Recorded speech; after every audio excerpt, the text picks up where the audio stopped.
नमस्ते दोस्तों, मैं हूं आपका दोस्त भगवती प्रसाद पुरोहित एडवोकेट। और आज के वीडियो में हम काफ़ी महत्वपूर्ण टॉपिक पर चर्चा करने वाले हैं कि क्या पत्नी को बंटवारे में ज़मीन दी जा सकती है। अर्थात कोई पति जो है वह अपनी पत्नी को ज़मीन बंटवारे में दे सकता है, अर्थात उसके नाम से करवा सकता है। तो इन सभी बातों को आज के वीडियो में हम समझने वाले हैं। इसके संबंध में कानून क्या है, किस प्रकार से आपको आवेदन देना है, कहाँ पर आपको आवेदन देना है, कानून में प्रावधान कहाँ पर दिए गए, और आप किस प्रकार से पत्नी को विभाजन में अर्थात बंटवारे में ज़मीन दे सकते हो, ये सब कुछ आज के वीडियो में हम समझने वाले हैं। तो आपने चैनल को सब्सक्राइब नहीं किया तो चैनल को सब्सक्राइब कर लीजिए, बेल आइकन को प्रेस कर दीजिए और इस वीडियो को फटाफट लाइक कर दीजिए, क्योंकि इस चैनल के माध्यम से आपको मिलती है सरल और आसान भाषा में कानून की नई नई जानकारी। तो आइए वीडियो को शुरू कर लेते हैं। देखिए दोस्तों, जैसे यहाँ पर यह एक ज़मीन है, ठीक है। ये ज़मीन जो है यह मान लेते हैं कि 4 बीघा ज़मीन है और इसका भूमि स्वामी जो है, इसका मालिक जो है वह यह व्यक्ति है। इस व्यक्ति के एक पुत्र है, एक पुत्री है और यह इसकी पत्नी है, ठीक है। यह व्यक्ति जो है यह चाहता है कि इस ज़मीन में से इसकी पत्नी को भी हिस्सा मिल जाए, या इस ज़मीन में से कुछ ज़मीन जो है वह अपनी पत्नी के नाम पर भी यह करवा दे। तो ऐसी स्थिति में इस व्यक्ति को क्या करना चाहिए, ठीक है। तो देखिए, इसके लिए इस व्यक्ति को क्या करना चाहिए कि इसको इस ज़मीन का सरकारी कागज़ अर्थात खसरा और बीवन निकालना चाहिए, ठीक है। उसके बाद में एक आवेदन पत्र तैयार करवाना चाहिए मध्य प्रदेश भू राज्य संहिता की धारा 178 क के तहत। 178 क भी कह सकते हैं या 178 ए भी कह सकते हैं, ठीक है। तो 178 ए के तहत इसको आवेदन पत्र तैयार करवाना चाहिए, ठीक है। उस आवेदन पत्र में इसको लिखना चाहिए कि इस व्यक्ति के नाम पर, इस व्यक्ति को लिखना चाहिए कि मेरे नाम पर इस गांव में यह ज़मीन जो है इस सर्वे नंबर की, इस रकबे की स्थित है, ठीक है। और मैं इस ज़मीन का जो है विभाजन अपने वारिसों के मध्य करना चाहता हूँ, ठीक है। अब पत्नी वारिस है या नहीं, या पत्नी को यह 178 क के तहत दे सकता है या नहीं दे सकता है, तो देखिए उसको हम ऐसे समझेंगे कि जैसे मान लेते हैं कि यह व्यक्ति जो है इसकी आज की तारीख में मृत्यु हो जाती है। क्या होता है? मृत्यु हो जाती है। तो ऐसी स्थिति में इस भूमि स्वामी की यह जो भूमि है इस पर किन लोगों के नाम दर्ज होंगे, अर्थात किन लोगों के नामांतरण इस पर होंगे। तो स्वाभाविक है कि इस व्यक्ति के नाम पर अगर कोई ज़मीन है और इसके जो है पुत्र है, पुत्री है और पत्नी है, ये सब लोग जीवित है, तो ऐसी स्थिति में इसकी मृत्यु के बाद में इस ज़मीन के सरकारी कागज़ में इन तीनों लोगों के नाम दर्ज होंगे, ठीक है। तो ऐसी स्थिति में अगर यह व्यक्ति जो है यह जीवित है, तो ऐसी स्थिति में यह माना जाएगा कि इसका पुत्र, इसकी पुत्री और इसकी पत्नी जो है ये इसके विधिक वारिस है, ठीक है।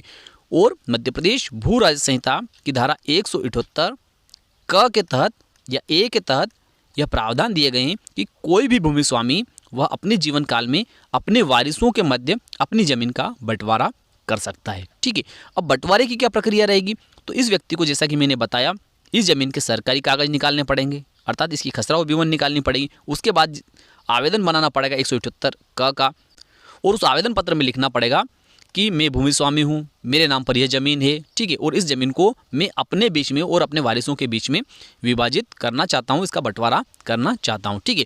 उसके बाद में वह आवेदन पत्र जो है इस व्यक्ति को तहसीलदार महोदय के समक्ष पेश करना होगा। उस आवेदन पत्र में यह अकेला व्यक्ति जो है यह आवेदक बन सकता है, या फिर इन सभी लोगों को भी आवेदक बना सकता है, लेकिन इस व्यक्ति की सहमति के बगैर इन लोगों के द्वारा इस ज़मीन का विभाजन नहीं करवाया जा सकता है। जब आवेदन पत्र जो है तहसीलदार महोदय या नायब तहसीलदार महोदय के समक्ष पेश कर दिया जाएगा, तहसीलदार महोदय और नायब तहसीलदार महोदय के द्वारा 30 दिन के भीतर किसी भी व्यक्ति को अगर कोई आपत्ति है उस आवेदन पेश करने से, तो वह आपत्ति जो है तहसीलदार महोदय या नायब तहसीलदार महोदय के समक्ष पेश की जा सकती है।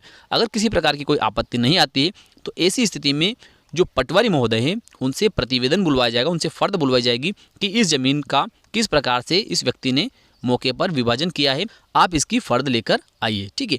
तो ऐसी स्थिति में अगर यह भूमि स्वामी जो है यह बताता है कि ये 4 बीघा ज़मीन जो है इसमें से 1-1 बीघा ज़मीन जो है सभी लोगों ने रखी है, अर्थात इसने सभी को 1-1 बीघा ज़मीन दी है, तो ऐसी स्थिति में पटवारी महोदय के द्वारा इस प्रकार की फ़र्द जो है तहसीलदार महोदय या नायब तहसीलदार महोदय के समक्ष पेश कर दी जाएगी।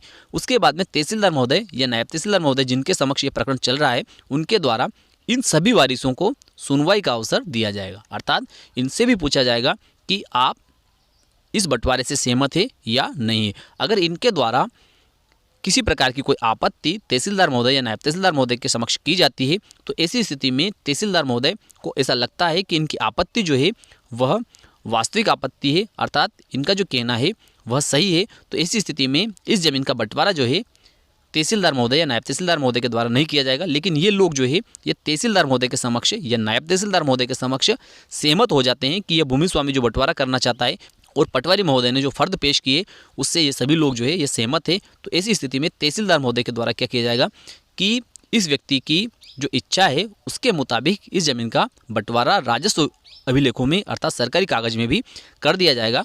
और ऐसी स्थिति में इस पत्नी को भी इस पति की जमीन जो है वह प्राप्त हो सकती है। और उसके बाद में तहसीलदार महोदय के द्वारा अंतिम आदेश पारित कर दिया जाएगा और अंतिम आदेश पारित करने के बाद में एक अमल आदेश जो है पटवारी महोदय को भेज दिया जाएगा। फिर उसके बाद में पटवारी महोदय जो है ये कंप्यूटर रिकॉर्ड में इस ज़मीन के 4 टुकड़े कर देंगे अलग अलग, और सभी लोगों के नाम पर अलग अलग ज़मीन हो जाएगी।